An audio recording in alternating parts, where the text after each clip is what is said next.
It's a Japanese video game platform released in 1981. Of course there's Space Invaders. The thing is, Epoch's Battlevader might be just about the worst version of Space Invaders I've ever played. While they couldn't really replicate the arcade experience at home when they developed it, this is a situation where they made every single wrong choice possible during the adaptation. Space Invaders, of course, was Taito's 1978 arcade game that became synonymous with video games in Japan. It was a monumental hit that overran the entire country. And just like every hit video game back then, people rushed in to copy it. I'm not sure you could find a video game manufacturer who was working in 1979 that didn't try to clone Space Invaders. And Epoch's attempt at that was something called the TV Vader, the last in their line of consoles that played one video game. And it was the last for two reasons.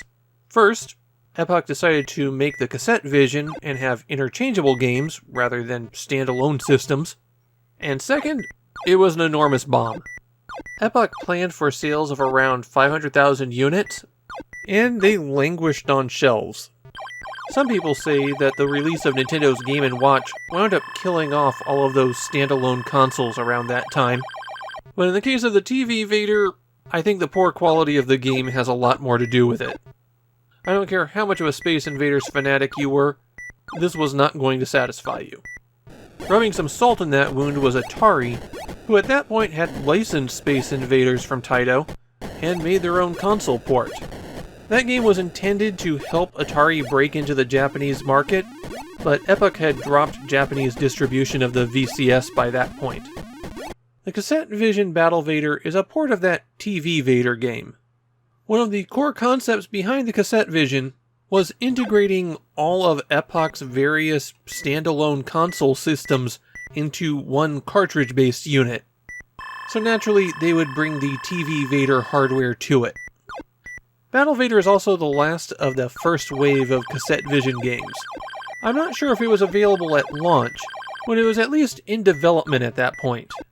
After Battlevader, there's a very long gap until the next release.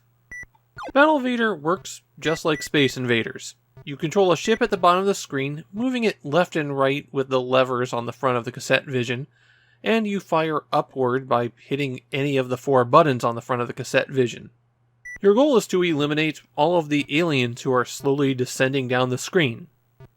Now, I'm assured by the documentation that all of the aliens are there.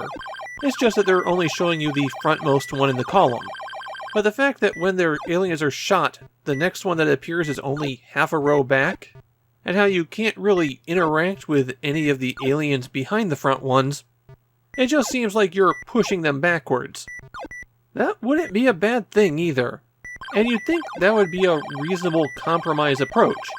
You can't draw 48 aliens on the screen, so instead make the game about pushing back a horde as it descends. That would lend itself to slightly different game mechanics, and potentially something more interesting. As you shoot the aliens, the next one that appears will be a different color, and the row is 8 across with 6 aliens up.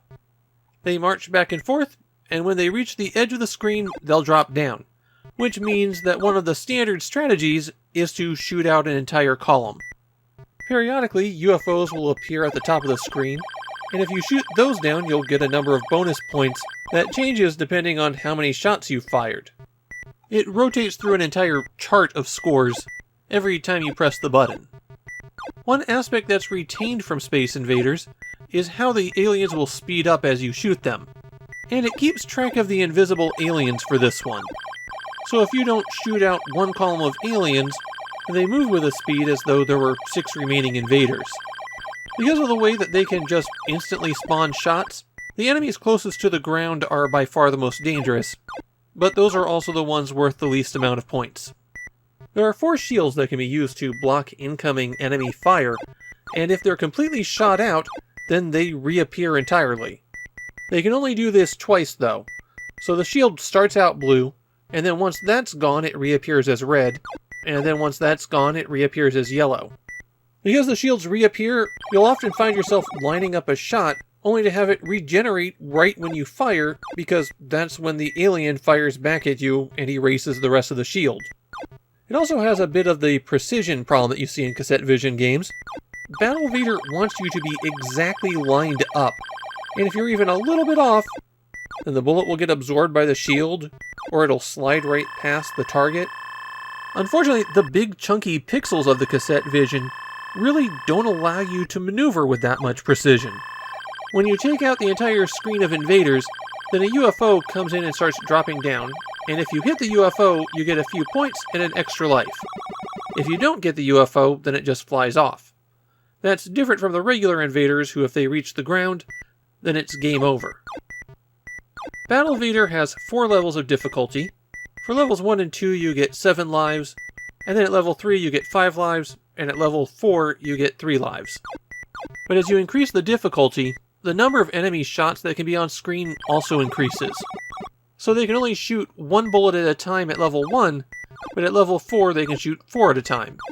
And the game prioritizes which one will shoot at you by which one is closest to you.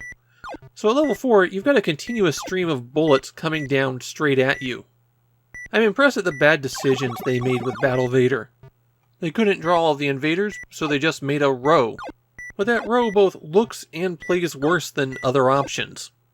The resolution is too chunky to be able to have interesting shields, so they made them regenerate, and thus get in your way more than help you.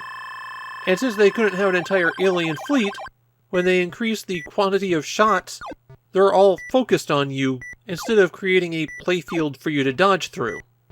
The best thing I can say about Battlevader is that it has an attract mode. Yeah, I'm not playing the game right now. That's a first for the Cassette Vision, and a real rarity in this era.